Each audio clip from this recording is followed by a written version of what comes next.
I'm Thorin, also known as the Esports Historian, and I'm here exclusively for Esportsbet, the industry's leading crypto odds matrix, to give you my analysis of the outright odds for LEC Winter Split, the first split of the 3-split system in the European League of Legends top circuit. And of course, since it's for Esportsbet, if you have never deposited cryptocurrency onto Esportsbet, they still have their classic first-time deposit bonus, which is a 50% match up to 100 USDT. And if you don't have any crypto, you can actually play for free using ESC, the esports coin. You can get that using their social promotions, where if you follow them on Twitter at Esportsbet, that's worth 5,000 ESC. If you follow them on Instagram, esportsbet.io, that's worth 5,000 ESC as well. And if you join their Discord, discord.gg/esportsbet, that's worth a cool 10,000. You can get any or all of those promotions. You can get up to 20,000 ESC by doing those and messaging the mod mail on Discord or the customer support on the website. So as usual, outright odds is obviously different from doing like single match bets. So what I'm going to do is I'm going to go to the esports bowl. I'm going to select my currency, USDT in this case.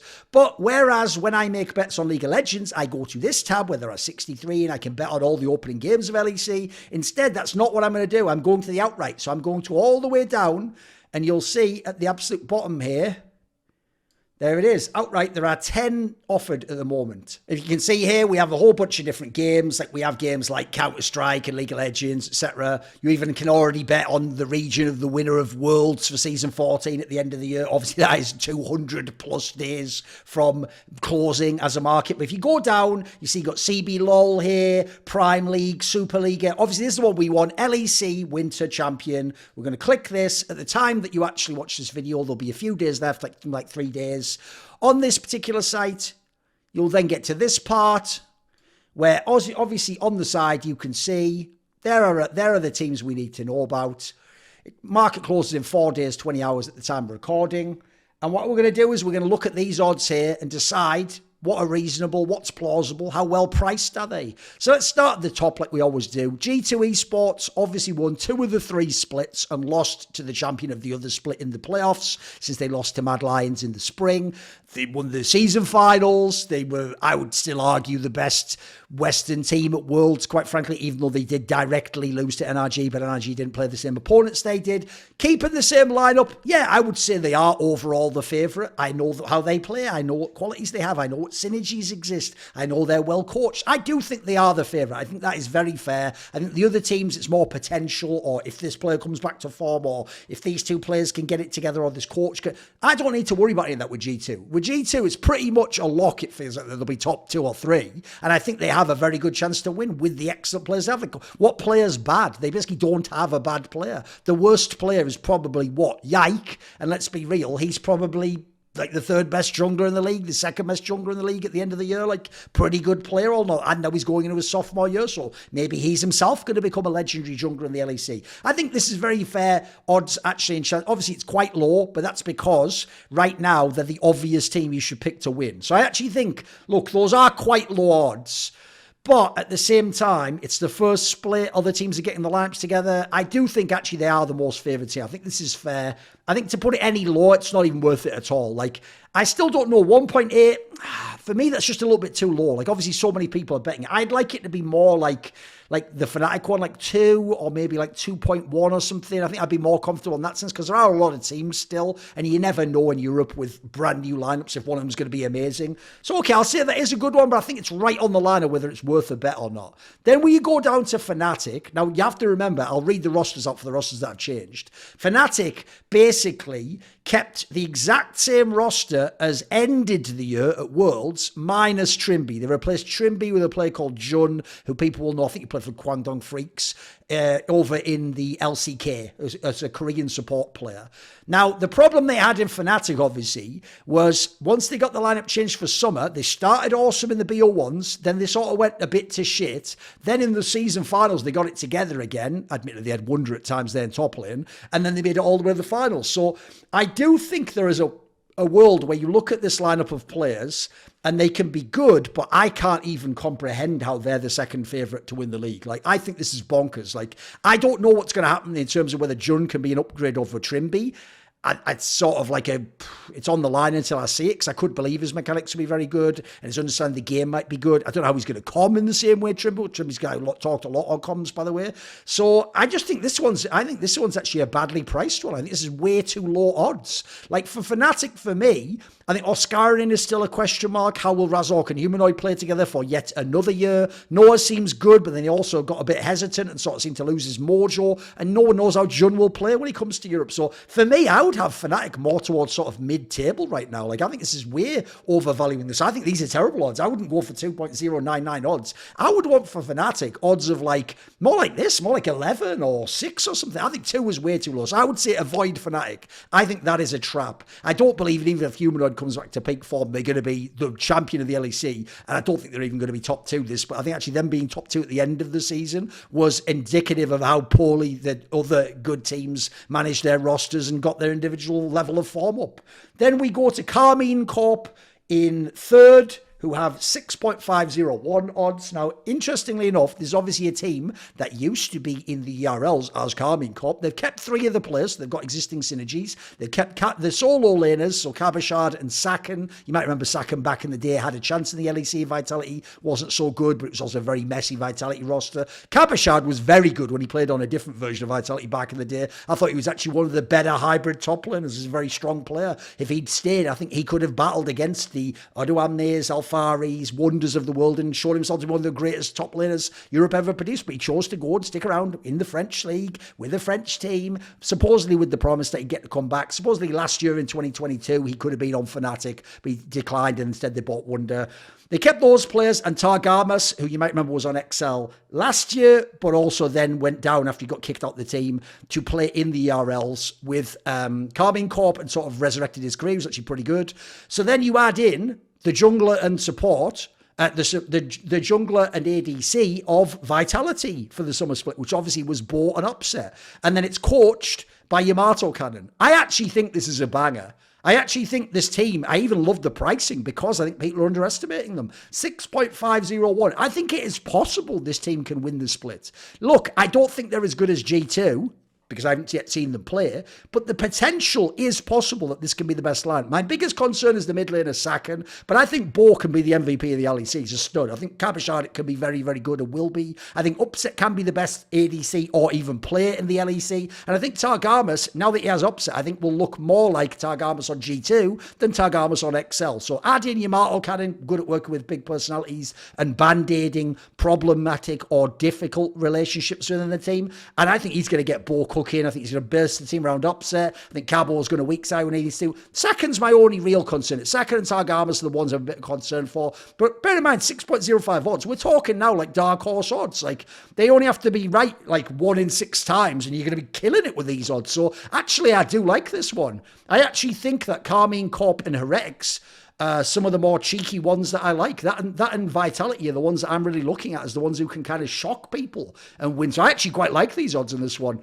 Then we come to Heretics. I think this is fabulous because now the odds are going really high because it's to win the split, remember. Second place doesn't matter. Team Heretics is the one where Peter Dunn remains as coach and they've got Flackhead still as ADC, but then they've brought in Kaiser as support, Peter Dunn's old Madline support. And then the top side of the map is G2 2018. It is Wonder top lane, it is Yankos jungle, and it is Perks mid lane. The top side of the map that beat RNG, who were on the Golden Road in 2018, and went to semis of Worlds and lost to IG. So I actually think the cool thing about this team is I'm almost certain because of the Flackhead Kaiser bot lane and Peter Dunn being the coach, this is a top side team. So Wonder will get to be a carry top laner. Yankos is fabulous anyway at servicing lanes, and now he's got basically someone he already worked with in Flackhead, and then he's got what on paper can be the 2 best solo lanes potentially, or historically might be the 2 best solo lanes, depending on where you want to go on the Perks caps debate, right? So I think this team could also be really, really strong. I think Peter Dunn will do a great job. So I'm actually loving the 11.001 odds. I actually think this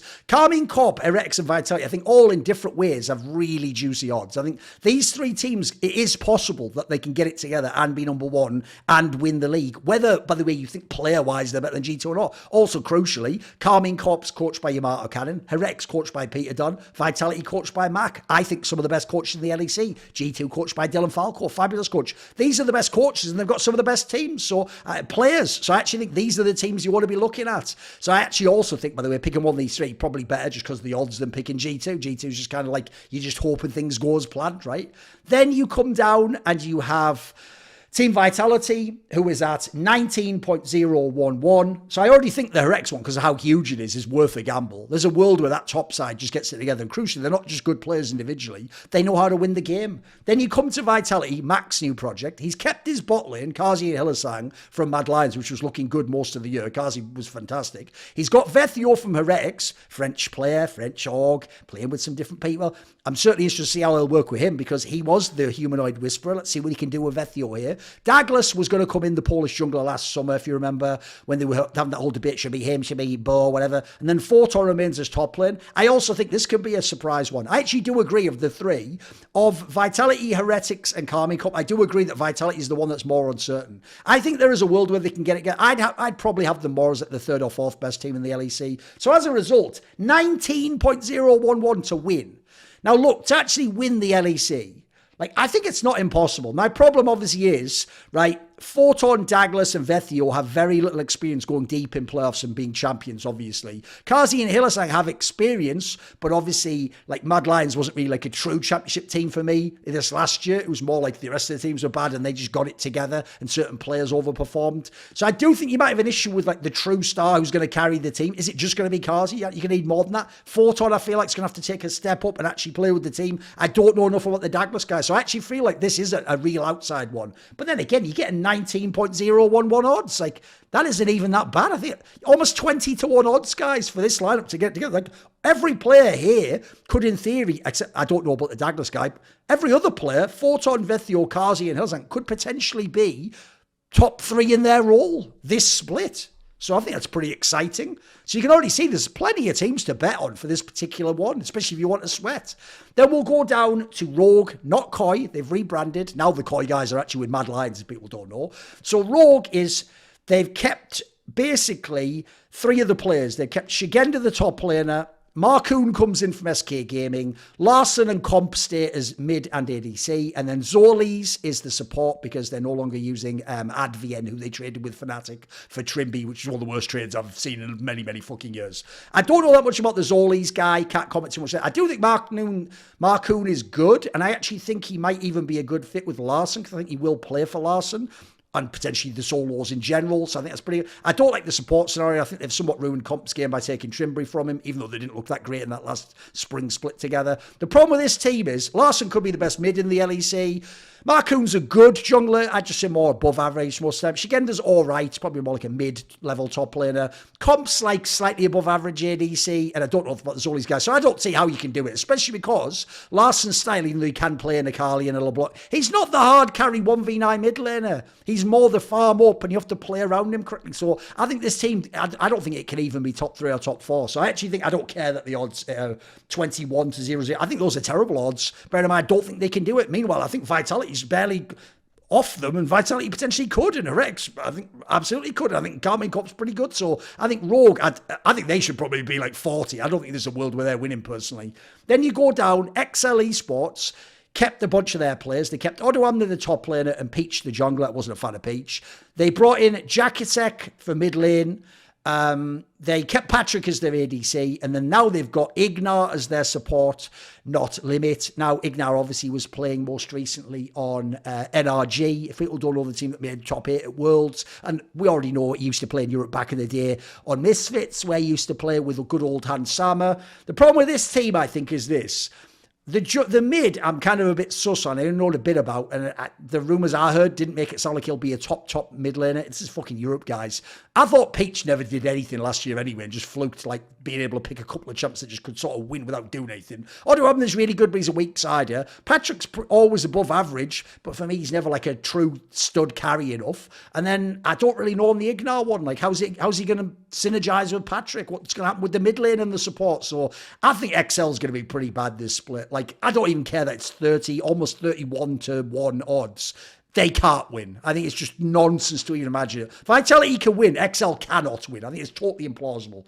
Team BDS, keeps the whole team except Crowley, you know, the best player, and replaces him with a player called Ice.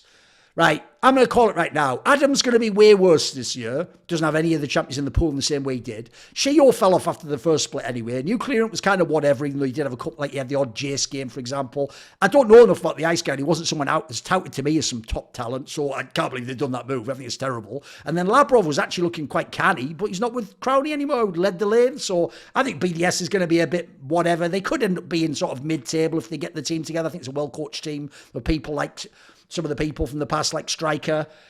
I just don't believe in this squad for this year. They were kind of a surprise in 2023. I don't think they're going to be in 2024, except in a bad sense. So I don't care that the odds are all the way down 30, also 31 to 1. They're not going to do it. Then you have Mad Lions. Mad Lions only kept El Yoya. Then they brought in Merwin top, and then the rest of the team is Movistar Riders, which already was, I think, isn't it like the ERL team of Mad Lions or whatever the fuck. So that's like Friscoey for mid, Super and Alvaro as the bot lane. Like, I just don't buy it. Like, I think this team is going to be terrible. This could actually be the worst team in LEC. I would probably bet they'd be the worst team. So the idea that even if you give them 40 to 1 odds, how can it only be 40, by the way? Am I missing something? Like 40, you're almost 41 to 1. This should be like 100 or 250. I don't think there's a universe Mad Lions can win. They don't have Mac anymore either. They've just got whoever the coach was. I think it was the Movistar guy, had this guy, who's some friend of fucking El Yoya's. It's some fucked up incestuous sort of El Yoya, Ibai, Spanish Movistar Riders mixing, not really trying to make the best competitive rosters. I think this is terrible, personally. And then the last one is SK Gaming down here, which bizarrely, maybe something's bugged, because they're only 20.001 odds, so the same as Rogue. Now, this isn't terrible, actually. I might even say, maybe SK Gaming, if you want to get crazy, but it is getting crazy, could be in your dark horse mix with the Vitalities of the world. Remember, they are 21 to 1 odds. Because SK Gaming has Irrelevant still at the top lane. They have the bot lane of Exekick and DOS still. And then they brought in Isma as jungle and Niski as mid. Now, the key here is I don't know that much about the Isma guy. I've seen a bit of him. But we know what Niski does with junglers. So he's got a very good chance to get established. Irrelevant already was a really good weak side and tank player. And then had the Jax games, the odd carry game that looked good. It looked better every split. Really actually defied the meaning of his name, literally. And then Exekick was really good at the beginning of 2023. Not quite as good after, and I always thought DOS was a bit overrated anyway. But Niski, at times in the beginning of the winter split of last year, was playing MVP level League of Legends, and before that was very good when he was on some of the past teams, notably, obviously, when he was on Fanatic in 2021. So I actually think there's a world where you get this team together and it starts cooking. Look, winning the LEC would be ridiculous, but we're also talking about 21 to 1 odds. Like, I don't hate the idea that, like, if Niski plays awesome and Exekick kicks the main carry and Irrelevant shows true hybrid potential and the Isma guy is just good, doesn't have to be a top jungler, just competent or good, or what Sheo was at the beginning for BDS in the first, split and a half or so, then I think it's actually plausible. This team could at least mix it up. They could be like a 4th or 5th team. It's not impossible. So I also don't hate that one if you're just some huge Niski fan or think Exekick has unlimited potential. But I do think, like, these bottom teams are all traps.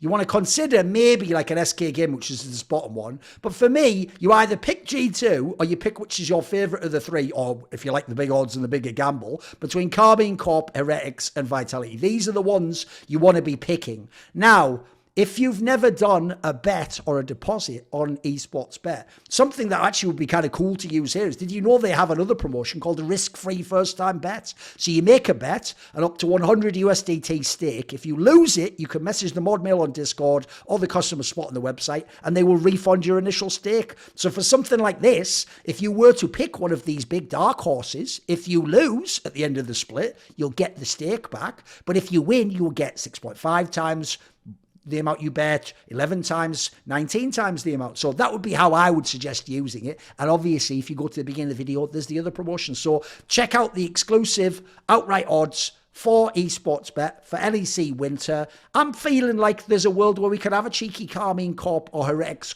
come out of nowhere and maybe upset G2.